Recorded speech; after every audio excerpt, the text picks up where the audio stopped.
Marami kang utang, maraming problema, away-away ang pamilya, maglagay po kayo ng asin sa gilid ng pintuan ng inyong po main door. Sa likod po yan.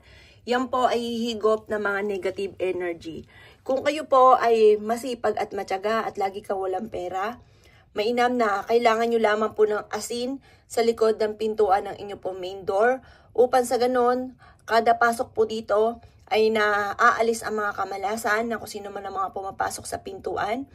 Or kaya po mga bossing ko, ito po yung humahatak ng swerte, lalo-lalo na tungkol sa usapin ng kaperahan.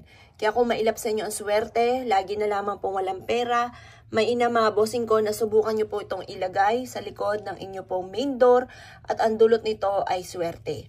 Kung halimbawa magulo ang inyo pong pamilya, away-away po palagi, mainam na maglagay ka ng asin sa inyo pong main door sa likod ng pintuan ng main door upang sa ganun ay matigil ang pag-aaway ng pamilya.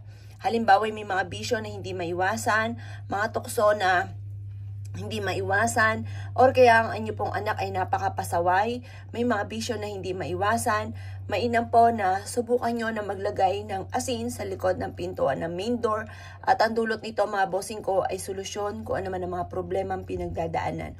Kasi minsan, marami na mga nakapasok na negative energy, wala kayong mga pangontra or pangalis ng kamalasan kahit mga simple mga pamamaraan ng kagaya ng asin. Kaya kapag ikinaglagay ng ganito, yan po mga bossing ko, yung mga kamalasan na yan, maitataboy po natin po yan at imbis mo na kamalasan, ay puro kaswertehan naman ang darating.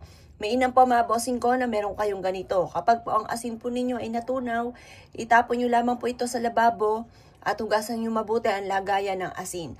At pagkatapos mga bossing, lagyan nyo muli ng panibagong malinis na asin. Yung mga mumurahing asin lang ang inyong gagamitin, huwag ka nang gumamit ng mga iodized or mamahalin pa.